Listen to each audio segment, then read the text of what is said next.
أنني أعوذ بالله من الشيطان الرجيم. بسم الله الرحمن الرحيم. وما أرسلنا في قرية من نذير إلا قال مترفوها إنا بما أرسلتم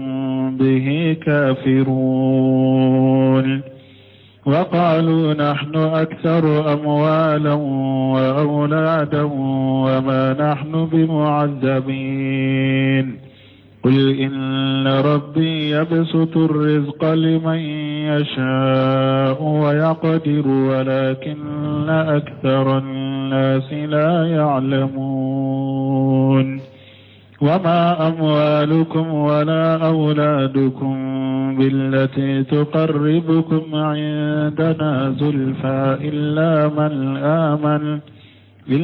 من آمن وعمل صالحا فأولئك لهم جزاء الضعف بما عملوا وهم في الغرفات آمنون والذين يسعون في آياتنا معاجزين أولئك في العذاب محضرون قل إن ربي يبسط الرزق لمن يشاء من عباده ويقدر له وما أنفقتم من شيء فهو يخلفه وهو خير الرازقين. بسم الله الرحمن الرحيم والصلاة والسلام على نبينا محمد وعلى آله وأصحابه وسلم تسليما كثيرا. سبحانك لا علم لنا إلا ما علمتنا إنك أنت العليم الحكيم. أستغفر الله الذي لا إله إلا هو الحي القيوم وأتوب إليه. اللهم انفعنا بما علمتنا وعلمنا ما ينفعنا وزدنا علما. دي كاريسوي هجريا باكلاني كمناني أني بناني أني ولون فلا شهر المحرم من هجرة سانكالو فلو بيسويني وتاني شجناي ميلاد النصارى وكجاتي بافلاني مغا أني دورو من هجرة ساميني سانكالو دورونا sankalo wolon fulana bisuñe o mugani bisuñe watani sabanay mbe dawdago masjid raja qambo kodu a'udhu billahi minash shaitanir rajim وما رسلنا في قرية من نذير إلا قال مترفوها إن بما أرسلتم به كافرون. أتا آية لغونا على كن آية كن وما رسلنا في قرية من نذير أكو على ما بغلي كلاتي دوغوشيتي ni عليه بغلي كلاتي أما إلا قال مترفوها فدغو نيماني امغكرو تاليو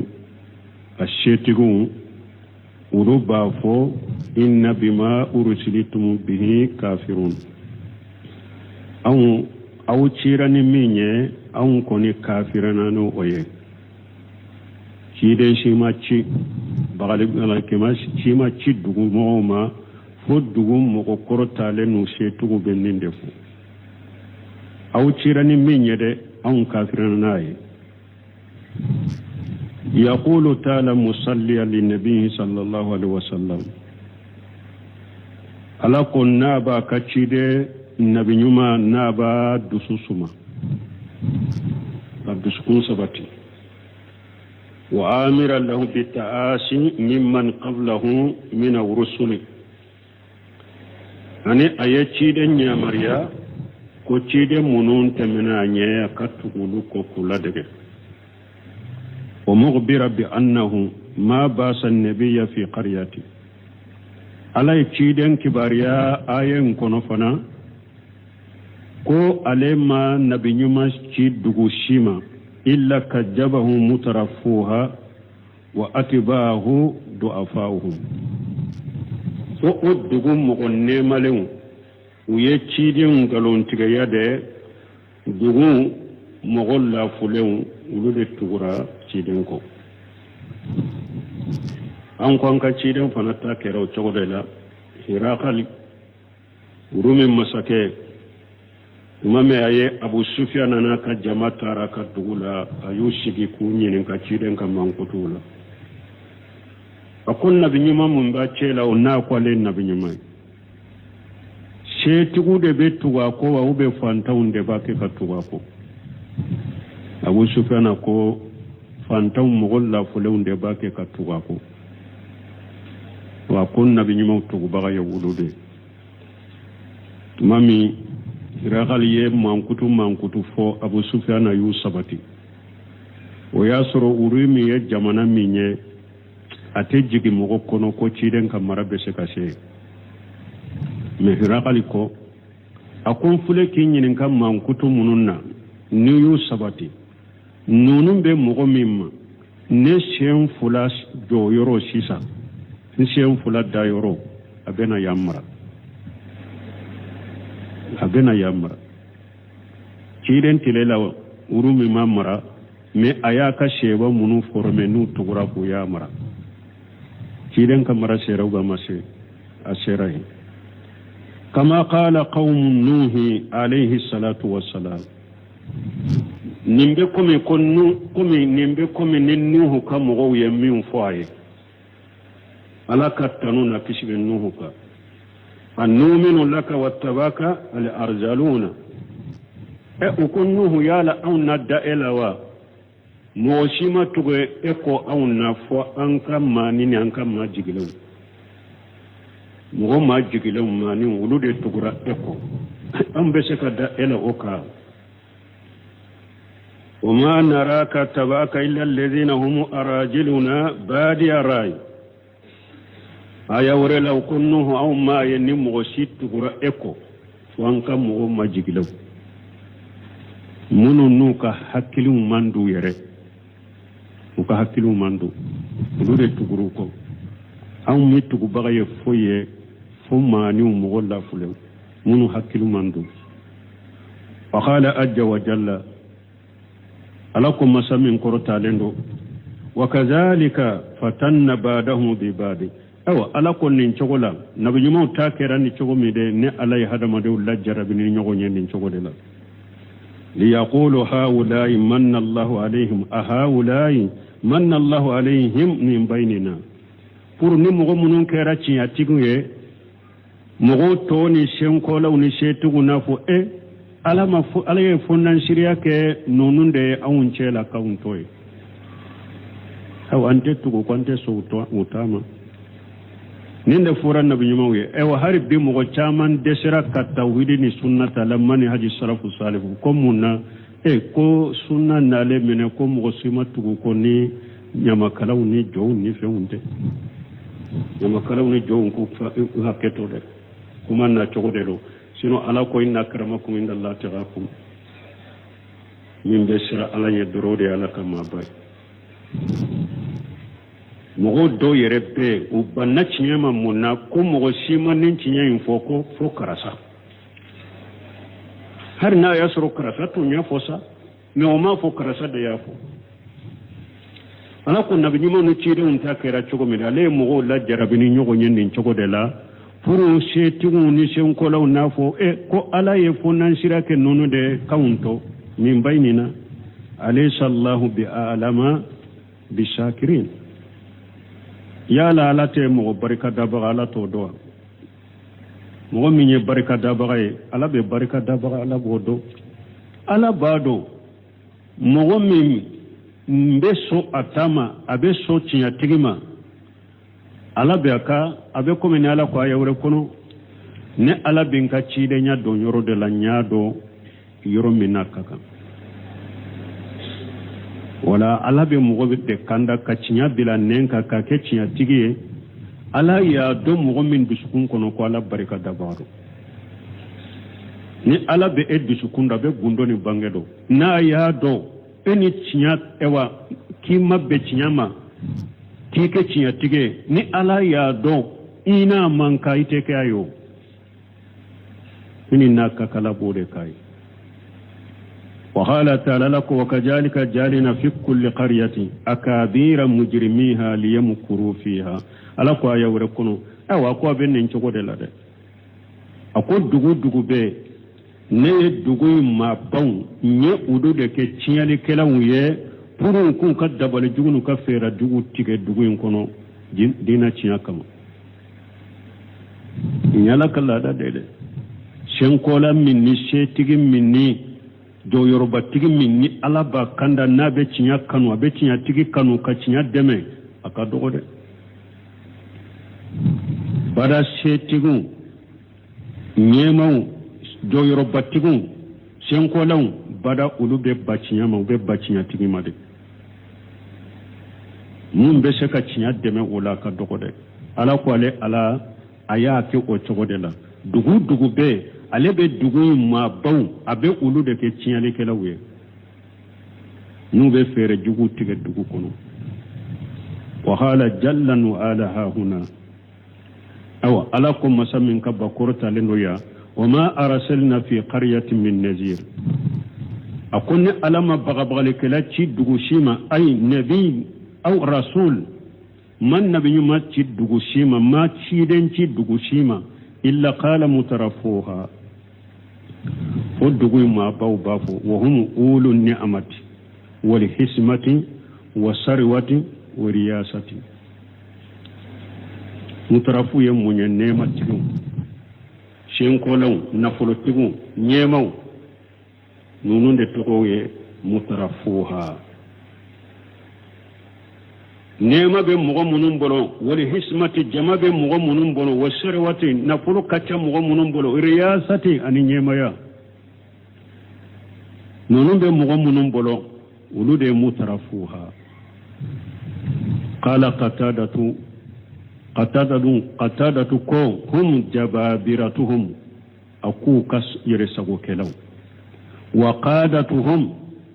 أنو كام مغو سما بغو وروسهم أنو نيمو في شر أنو نيمو جوغو يالا معنى وكير سغو كلو أنو سما بغو أنو نيمو جوغو منا ولود مترفوه ولو بافو إن بما أرسلتم به كافرون أيوة أو تشيراني مينيا أو كافرون أي لا نؤمن بها ولا نتبعه لأننا أنت اللي منا نايه أنت توافو ولا بونكاسير كو نفورا تشيدي نيريه كدوسو دي شما أني تشيدي منون تمنا نيه أقول لدك أو أمبالمو تشيدي نتوكو بغا بيبي نينتوكولا نيه دوسو سما يفنايه أني كاكورا جديما تشيدي نيريه تاري فلانيه awa mogo tugura ciden ko akal laseli cogola aye dina lase cogomi es fana tugura ko cogo kelena ninye dusu sumayi fana yede bete soita makoy mogo koro tale nyema shetigu shenkolaw ko uluka ekkanu uko materiye inu ka donka boke atesika kede ka gelede amma fo kelen o mi cide nyere tilela a jugu chayara me kelen soro la ko Usman ibn Affan Abubakar Siddiq na nyona wudu ya deme ko kan na folo la bilaye o kelen te bojja kono me ka fo shen kelen she battigi de ko tawhidi wala likala sunna wala likala lam man haji salafu salih ko mo bi kanu ko jugu tila ay o buy hakilila ika jugu de be caya komi nabi mo jugu caya ra cogomi wani ya to gun khaymu yofo akan nuniya kuno kafiyatu safiya no seminu konni nuniya ko akaka kalandun ka dugu sire أكو كل لي متى سلم رسول وصحبه وتابعون لهم على الإحسان من جاهل ومؤاند ومنافق ومهارب بالبغي والطغيان. الله أكبر. بنقيمكو أكو أفونيك أكو تشيدين كسر وقت الجمعة أسيبو كسر وقت الجمعة مغمون تقرأ تشيدين نكاسيبو كو وكسر وقت الجمعة مغمون تقرأ تشيدين نكاسيبو كو لالي حساني يمانكا وكسر وقت الجمعة وكسر umakisi ako umakisi mugonani ma awa cinya dawa kila bulqaymu ko nim mugonani yikajjugo ya fokata jawle mugonani ciiden na ka shebon ani munun tugura ciiden na ka shebo ko ni nyumai umakisi mugonani ma min jahili min defendo ciiden na ka shebo makisi jahili ma ciren na ka sebo tugu bagaw mogo tuguru ko ni nyuma fo kata janwule ite kisi jahili e min ta do yere ite kiso makele afulana oye jumae o mu'anidi kanna gele doni ke baga de do mi kanna gele do abe akan galon na ka bidia min ka te boaka kanna gele doni ke baga filibanti kanna gele ciren na ka shebo ni mogo tuguru ko ni nyumaye ujugu fulana ininde bidiya mogo karam mogo do mi abe bidiya de ka kanna gele do doni ke ba kanna gele ciren na ka shebo ni mogo tuguru ko ni nyumaye ima kisuma cinya tigi jugu fulana fule wa munafiqi sabanna munafiqi ale be awce la mandaye abawce la doro pour ka yere protéger ka yere kisi doro ite kiso ma tiya tigite kiso ma de munafaqi ka jugube abe ka jama kono mi ati fere tiya tigi jugu sabanna munafaqi wa muharib bil baghi wa tughyan nani na kelekela ale fana kelekela e doro ka bagima doro ki tonyo doro bahuma ale koni kelekela ni jugun kelekela doro abe bagima doro ki tonyo doro ni jugunani awa mugo ko ciren na ka shebo tashira ite kisuma bun qaymu allamme kenta be fo komi ante nuniya sarhula ako otadunnu annaka warisu lahum وما جغت لأجا في نصرة الرحمن أكو يالو أكو إبا جيجي تغدي كو إبا كتشيدن ناكا شيبون أني منون تغلو كوني نيوماي إبا جيجي كو إبا كي uluka cheta baga uye chogodi ko uye tora mi soro ko eto onyogona so ako be se ko jigi chogodi ko ebe ke chiden na ka shebon ani munun tuguru ko ni nyumai ko ebe ke utugu bagaye ukachi ta bagaye ko munu nyen nunun toro ko ite etoro ebo jigi chogodi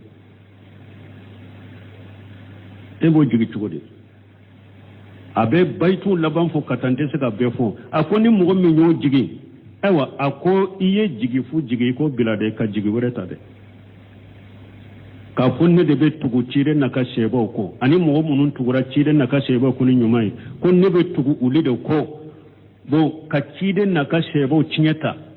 jugu munun ye chide na ka shebo jugu ya nin jugu nani min fulen ne ka soro ulu fana cheta baga uma e chide cheta baga to ewa e chide cheta baga toro akoni mugo mi nyo bile hakile la boala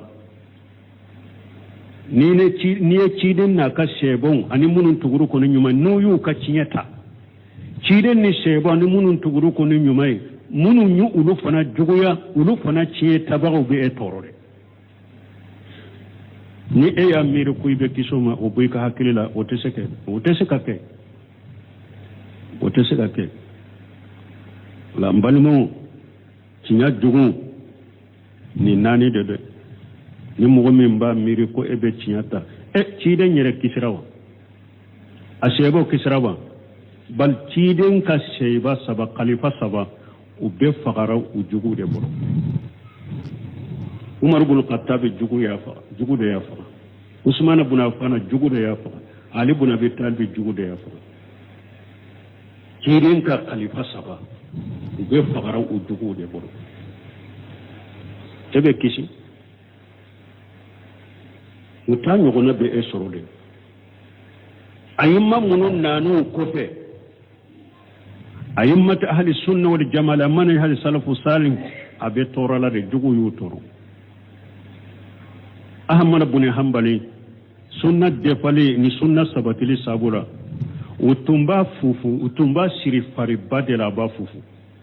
faliba kashira la ba fufu ube bugoli kala busantigu bilala ube ahmad ibn hanbali bugo fo abe kiri imamu ahli sunna wal jamaa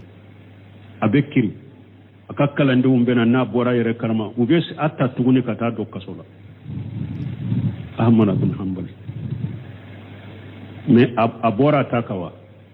ayaka kuma kan falewa akana ka kuma kan fale de an ka sabati shaykhul islam ibn taymiya ya do kasola sunna sabati ne bidiya keleli de kama adonne kasola uya ka sebeli few minala aka kalimuna ka dawu papew uminana la pura kana sebeli ke kasola tumbe sebeli ke kogola uya bali o fanala allaba ukum mugo beta fo ya fo le baga be bali mo shi kana ta fo fatulu bena ama wakati mi abali make abdurrahman afaturo doronde nyana Cheikh Islam Ibn Taymiyyah jugu atorola me usabatera uyu tabilawa uka kitabu flebi uka kitabu be komin da bidamu ka bi abe komin ni dolo tasumulama ni ya filila uka kitabu be ka wa bidamu min ke bidamu la bi wala min jiguka dolo tasumulama de abe komi sampere uka bontemi aka kitabu be komi sampere de bidamu ka ahmad ibn hanbal wa chagola ka kuma ube komi sampere de uka usabatila ala yudeme uka haklina sabati uka wakati bidamu ka ani jiya ka bidamu be ka foka ta jewule Sheikh Muhammad ibn Wahhab tumama yi tawhidi dawata torola de na tara min fe o ba fe nete saki maro beteme na tara min fe o ba ke fo ani Muhammad ibn Suudu ben nanyoma o ya bismillah ka dawa ke balmon kayira doro nan kan kato nim babu lante se ka bola kayira mo side te ci e wa ci den na ka shebon ani munun tuguro ko ni nyumai mo side tu ka cieta ko nin jugunani te soro ela jankuru وكذلك جعلنا لكل نبي عدوا من المجرمين ala ko abo chogo kerella akun nabi nyuman na juma be ne ye ciali kelaw dode ke ajugo awa ciden kan nabi nyumo ka ce tabaga be o jugo kelaw mbeke awa o jugo kelaw mbeke fana ka jugo fokata jiya wuli me sabati takade kana bila alhamdulillah an hakkili sigilende do tawhid dawa sunna dawa la mani haji salafu sal dawatu salafia nin dina damina na salafia de la dina imbella ba salafia de la adamina na de la be jiya ni jiya wuli sunyana de na la ba fe ka jiya wuli mo ye salafu ni mu'minu nyuma jiya kono finye suma do be na ka ben ni mina mo jugu be to dugu ko ka la be jiya wuli kai an hakkili sigilende do an ka sabati nin dina mo sita inshallah sabati taka tora munum bu sura kuma lama akewale lama munyu koro ka sabato koro ko munyu koro ubetema madda mina ela ala yin foka kuraji de ci dan yire de ma ciren tugu baga fana ni ayaw na nyogona foliye de ka kuraji de ma ki dusu suma ika sabati ka tawhidi ka sabati mane haji salafu salim ika sabata ka koy kanika kuma yelema kuma jugu foni nanini kanika kuma idala kan yelema ka bo cinyaka ke wale jugu tale ki segere o kanika dala kan yelema ki boy taka jugu ya bile katima o kani yelema ki boy taka isabati alaka demembe ede no fe o ko fe alako wa qawluhu ta'ala alaka kuma musammin korota lendo وقوله تبارك وتعالى إخبارا عن المترفعين المكذبين ألا ينكباريا كابو مغم كروتا لن مغم نيتشيدون قالون تغيا قالوا كو وقالوا كو نحن أكثر أموالا وأولادا وما نحن بمؤجبين قولوا كنفلو كتشا قولوا كدون كتشا قولوا تلا جوا yeninde fo mo ko talen mo nema daw yenite fo ay iftakharu bi kasrati al-amwali wal awladi wasra nu kan fulo chayali unaf wasra nu kadden chamanye wasra nu kan fulo chamanye wasra nu kadden chamanye wa taqadu ulu ya jatamina anna dhalika ad-dalil ala mahabbati Allah ta'ala lahum wa itina'i bihim ulu jatela ni ala yu kanna fulo chaya jiya kuna yu dawun chaya ko o yetta mansere we delere ko ala be wulufe ala makko be wulula uyode jate minan na fulo chaya inna wa annahu ma kana liyutiyahum haja fi dunya thumma yu'adhibuhu fil akhirati ulu ka jatela ko ala ten ni nema de uluma jiya kuno ka sage kata ulula jabal akhira wole tumbu hakkilila wa hayhata lahum jalika bunka siri ko oni keli kajja ubolo oni keli kajja ka fo ala inde e wankanna fulo chaya jiya kono chogomi ayinde un chaya jiya kono chogomi la garafana bo khaira de kinya tilla jabai oni keli kajja ubolo keli kajja qala allah ta'ala alakum masamin korota lendo ayahsabuna annama numidduhum bihim min mali wa banina ala ko yala wulu ya jigidewa ne ala yu jidi kana fulo chama mun do mako jidi denken wula wulu ya miri dewa nusari lahum fil khairati kun ala bake ka hera de teleya ka duma bal heratu la yashuruna nyake min kama utedo al istidraz don ke ba fu nonu na nyogna da istidraz ebe ala sosola ibe kafriyala ala bake kan ewan nema wala ta ka dima kan na fulu chaman dima ka den chaman dima ka jiya kan nema dima chunka mina deru kana miri ko ye herai ma de ala ko te herai ma me ne ala ya ke ko min kama ito masobi odela chunka mina kito on nema ni tani fulala dro kuito a chamancela dro mbi halaki kan ibwala wa qala tabaraka wa taala alakum musammi ahera kacha korta lendo fala tu'adhibuka amwaluhum wala auladuhum aw alako kafirun chiyali kelaw ukanna fulunu kaddon kani kabako de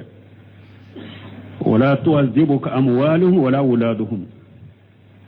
kana kabako ukanna fulula kana kaba kanyaga ukaddawna de inma yuridu Allah li yu'ajjibahum biha fil hayati dunya kafiru ninna fulo chama min fulu bolo nin den chama min fulin bolo kana nyaga ala de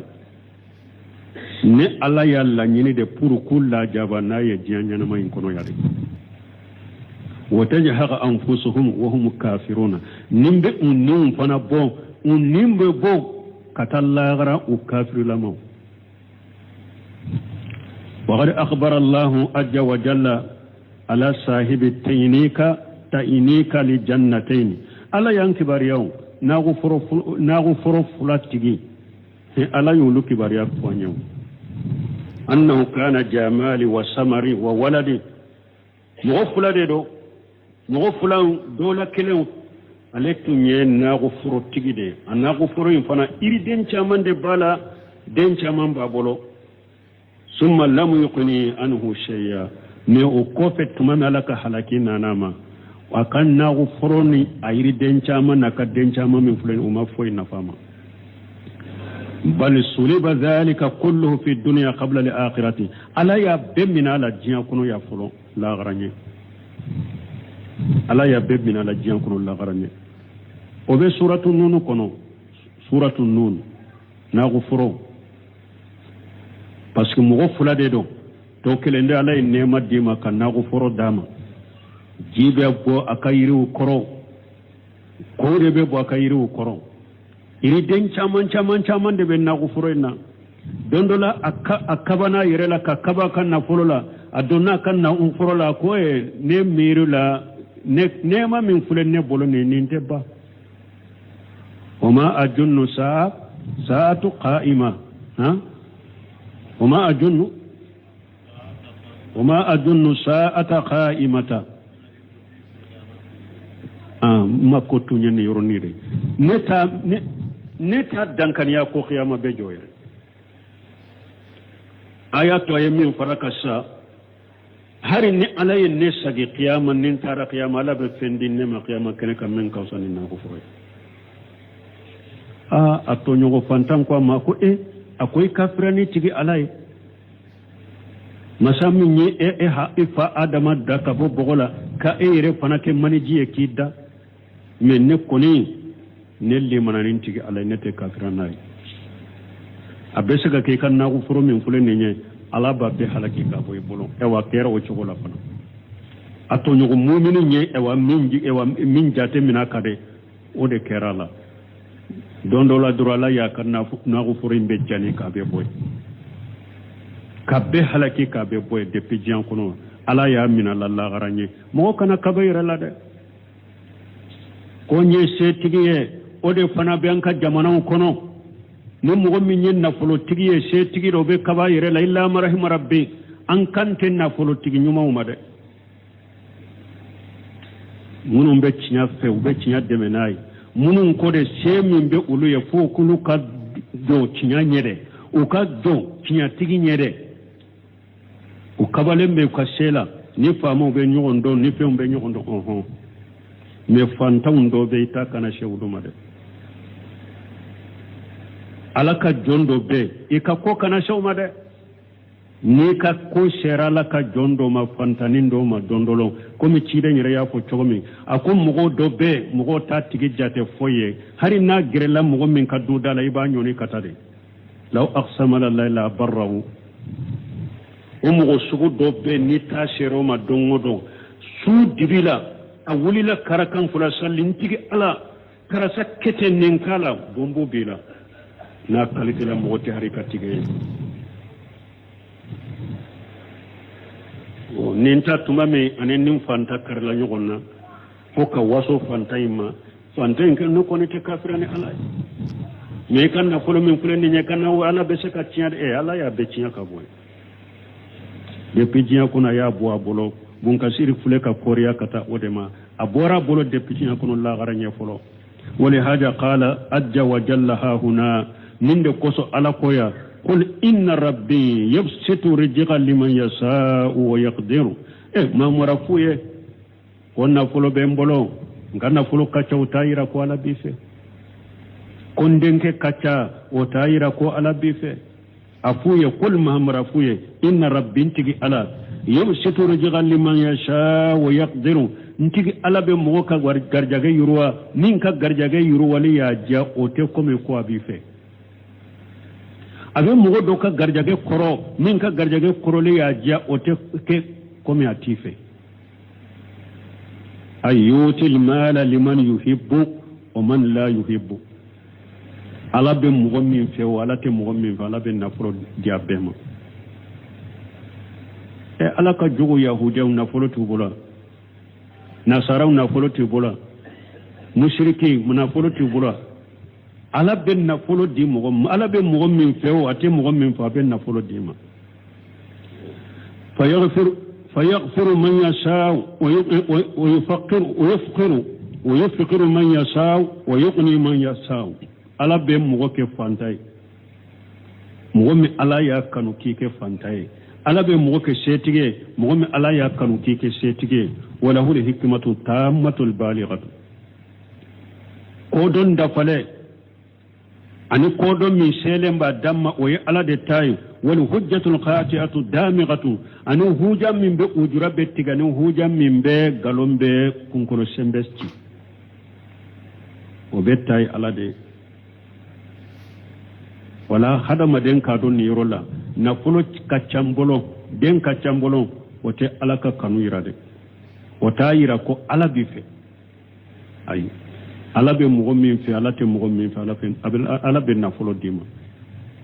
ala be mo do kana fana ke fantai iba soro o kada ye kateme na fulo tigi reka nonu yala ka hikma na ka ko don de duruna buke walakin aksara an-nas la ya'lamun me mugo chamante ninde do ka kunna fulo kaccambolo o tayira ko ala bife nye fantai o tayira ko ala tife mugo chamanto de do ka ko ala ben na fulo di mugo ma be min fa te min fa ben na fulo de ma abe mugo ke fantai min ya ayal akano kam min ke fantai o tayira ko atife abe mugo fana ke setige ayem min kanu kike setige o tayira ko abife chamante ninde do ثم قال تعالى وكفى لكم مسام قرطالندو وما أموالكم ولا أولادكم بالتي تقربكم عندنا جلفا أوا ألا كان نفلو أنا كدون وتسك أو غرني على الله غرد أكن نفلو نادون وتسك أو غرني على الله أي ليست هذه الدليل على محبتنا لكم ولا إتنائنا بكم kafun na fulu ka cawbolo den ka cawbolo o te delila kunni ala baw fede o te delila kunni ala mako bawla de akanu miride ko kan na fulu ka ca ka don ka caw te delila kunni ala baw fe o te delila kunni ala mako be awla annabi hurairata radiyallahu anhu karisa min abi hurairata malaka je kabwama anna rasulullahi sallallahu alaihi wasallam qala qala ka cira laka tanuna kisibaka ko إن الله تعالى لا ينظر إلى صوركم وأموالكم ولكن إنما ينظر إلى قلوبكم وأعمالكم في صحيح مسلم ورا تقوى لك تشيدنكو ko ala te lajjali kata ka sawra made nkabbo ka jannu gulen don ce kani basa daka mana ubenna ala te lajjali kato made ala te lajjali kata ka wanna folo fana malla gara ko ba usara ولكن إنما ينظر إلى قلوبكم وأعمالكم من يوم القيامة دولا باللجل كتمنا كوسرنا أو دسكنا كباركتو من تنبي دسكون كنو على بومنا نور القيامة يبارا نيوما منونك أن يغمنا جغما على بيمنا نور اللغرة على بود اللجل اللغرة من ce kanye ce kajjan jeman tundo nugulen tundo mparelen tundo ay ala to lajel lagara kam gusarani wayde ibe sarani min tumbi dusukun kono de ibe sarano de ye bara nyuma munun ke ibe sarani ode be la jella gara ki sarano ye wala hada maden ke janto dusukun kono de yawma tubula sarairu wa ma lahu min quwwati wala nasir ala ko yawmal qiyamado gundo ko be bo kene made min be mo dusukun kono tiya kanuni a jogoyali tiya tigi kanuni a jogoyali tiya demeli awa tiya tigi demeli tiya keleli tiya tigi keleli nin bi dusukun kono ola mo kelen kere qiyama kene kala babo hari ne ya dogo jiya kono ya qiyama ala babo abo se bi mo ni ye soro ima sabali kasra alanye Allah alama farika ikan na fulu bi jani parce que bi setigi batte se ka tiya fo ya batte se ka tiya fo ababe siranye da ababe siranye way heray mo na fulu soranka jiyan labayna ni alam mi deme ki jantu yere la na fulu bi jani la gara iba yere te se ke tiya fo ifa te se ke tiya fo mo wore de be se ko fo wa kele nyine na de be se ko fo min bi no fe wa fula nyine na o de be se ke ka tiya fo ama ye ube tinyale munun na jamana ni dugu nunun kono ni dina kono na foloti ube tinyale min illa marahim rabbi kelen munun nyala an kan tulu made na foloti chaman be tinyale min na dina kono kata dina tiyama kata tiya tuma be nya to wala don be sekan ko tiya ko don asmo site ni be seki tiya ko iyali mami yo illa marahima rabbi te sika nafolo tigi cinya fo faamahu ay illa marahima rabbi nafolo de be diwluma e alimami to e wajuru kila to hari na bado ko abena sigi kumala cinya tale bolon ambuluku be de ema kole kera idala ambuluku be ta di ema dibila kole kera e dala a do yere be ujura fo birama ye erenyo info me tante ne bolon ha ci gelendo ne nana ndo bolo ay ambuluku dirama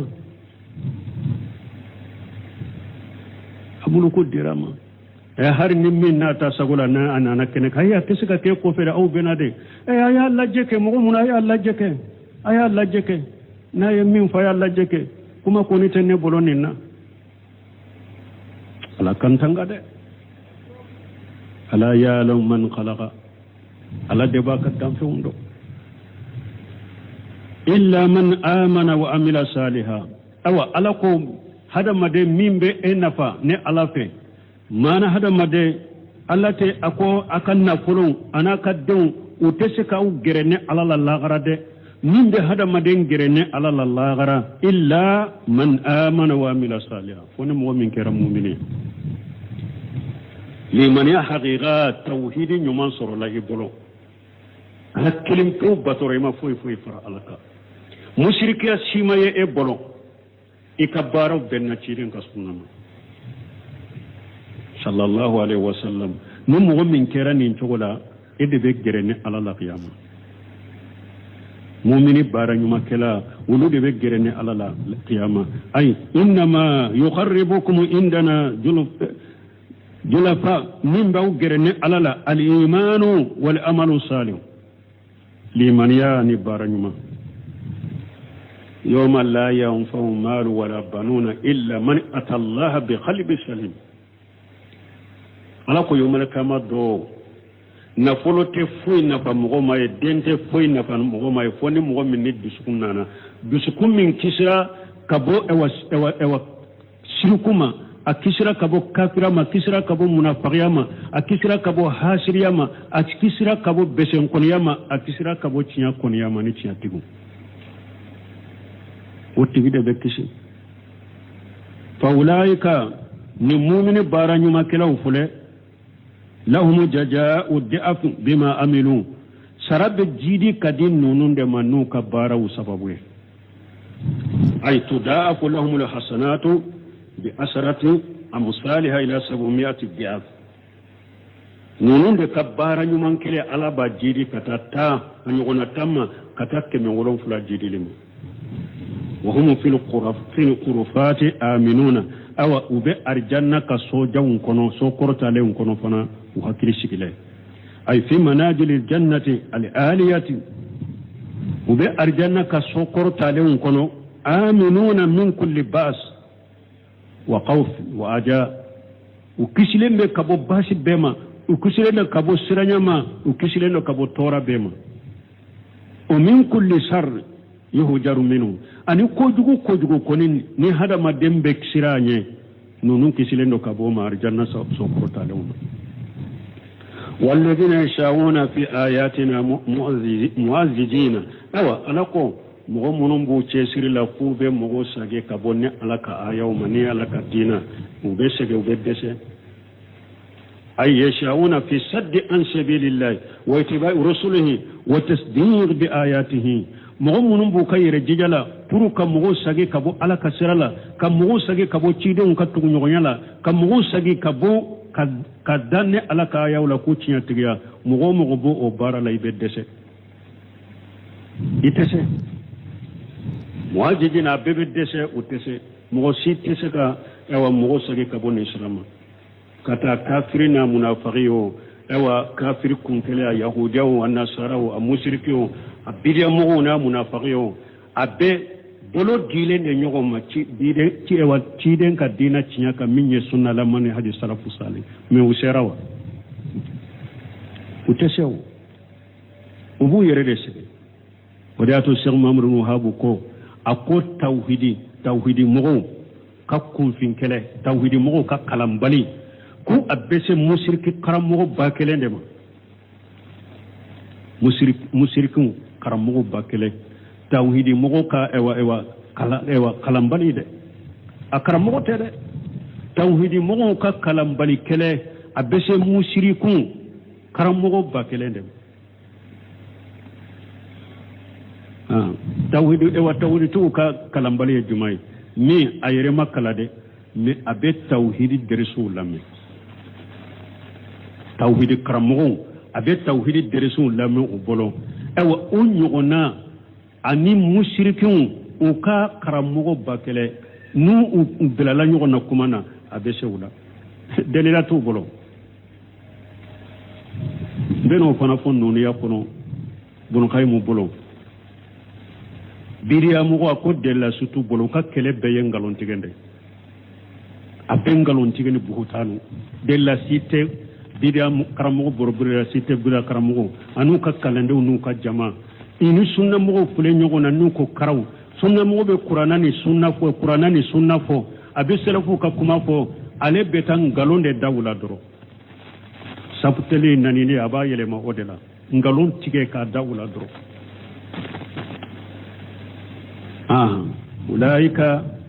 ulaika fil ajabi muhdaruna awa nunun tigala mogo yo marika ma dawlu de be la jabala fana be hadara la mana munun be u kayire jijake ka mogo sagi ka bo ala kasirama ka mogo sagi ka bo cide un ka tugu nyogonyama ka mogo sagi u kana da fenna ala ka aya wala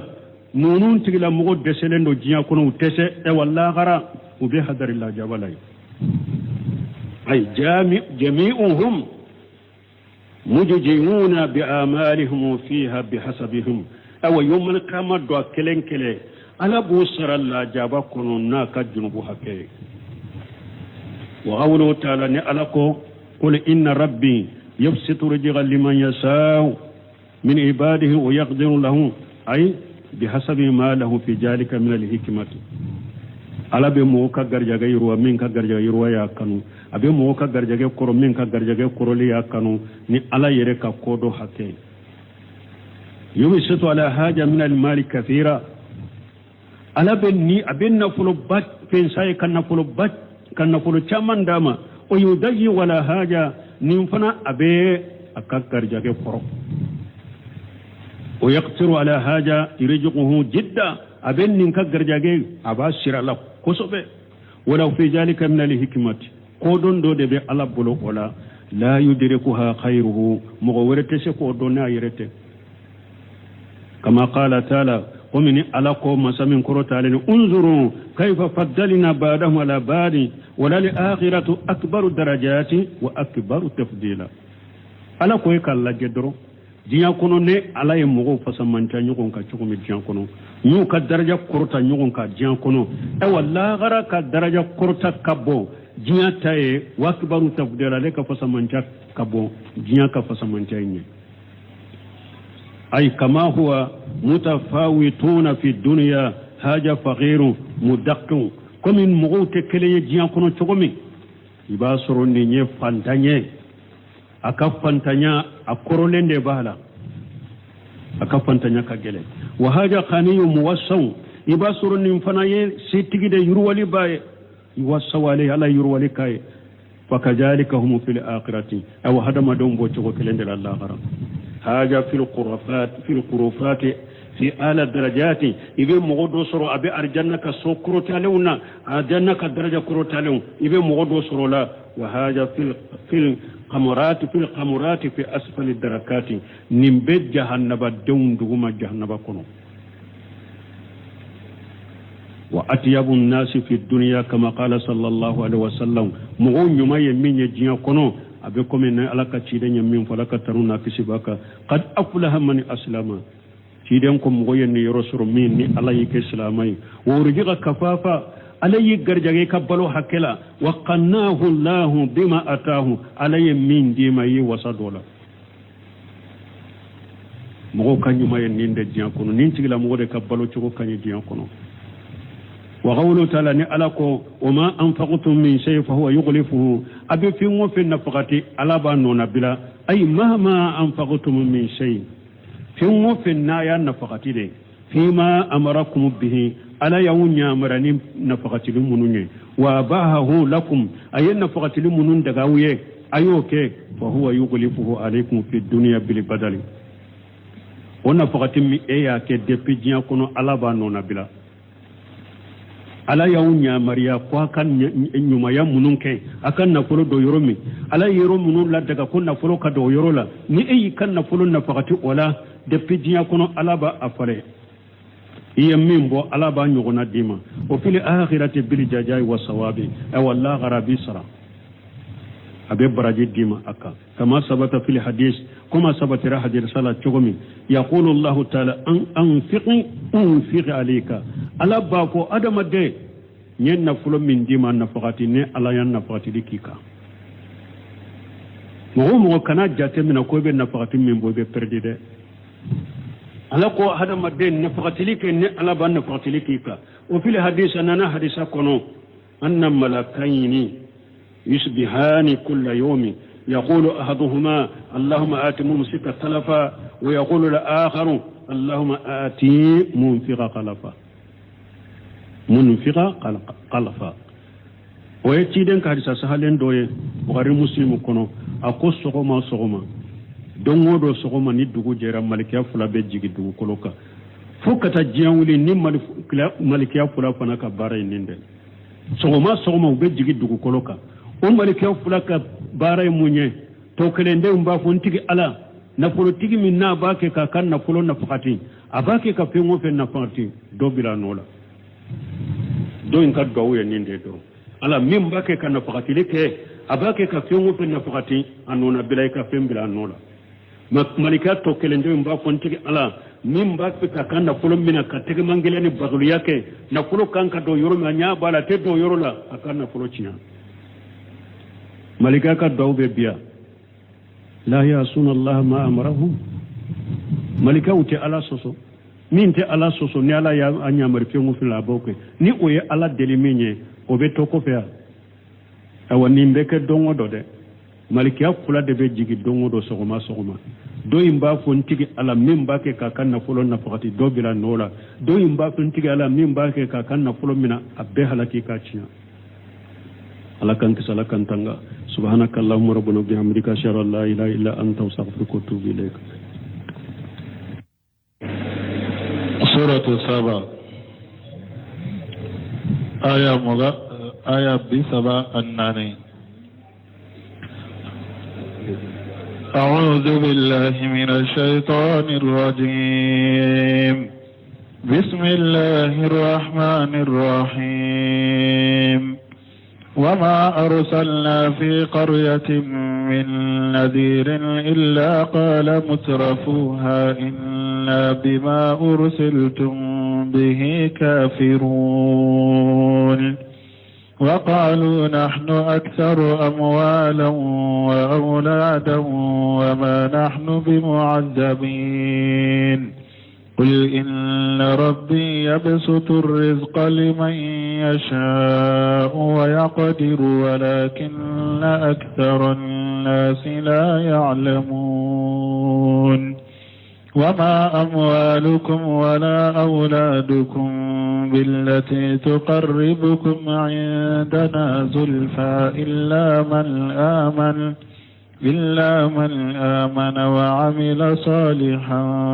فأولئك لهم جزاء الضعف بما عملوا وهم في الغرفات آمنون والذين يسعون في آياتنا معاجزين أولئك في العذاب محضرون قل إن ربي يبسط الرزق لمن يشاء من عباده ويقدر له وما أنفقتم من شيء فهو يخلفه وهو خير الرازقين. بسم الله الرحمن الرحيم والصلاة والسلام على نبينا محمد وعلى آله وأصحابه وسلم تسليما كثيرا. سبحانك لا علم لنا إلا ما علمتنا إنك أنت العليم الحكيم أستغفر الله الذي لا إله إلا هو الحي القيوم وأتوب إليه اللهم انفعنا بما علمتنا وعلمنا ما ينفعنا وزدنا علما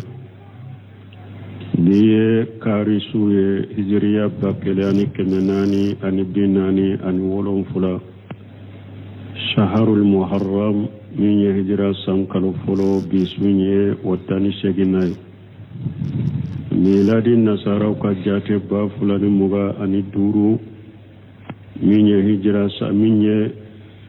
sankalo duruna sankalo wolon fulana bisunye o mugani bisunye watani sabanay mbe dawda bu masjid raja qambo kodu a'udhu billahi minash shaitanir rajim وما رسلنا في قرية من نذير إلا قال مترفوها إن بما أرسلتم به كافرون فتا آية لبونا على كن آية كن وما رسلنا في قرية من نذير أكو على ما بغبغلي كلاتي دوغوشيتي ni alaye bagabali kalacin umma illa qala mutrafuha fodogun yemani amukuru talin ashetigun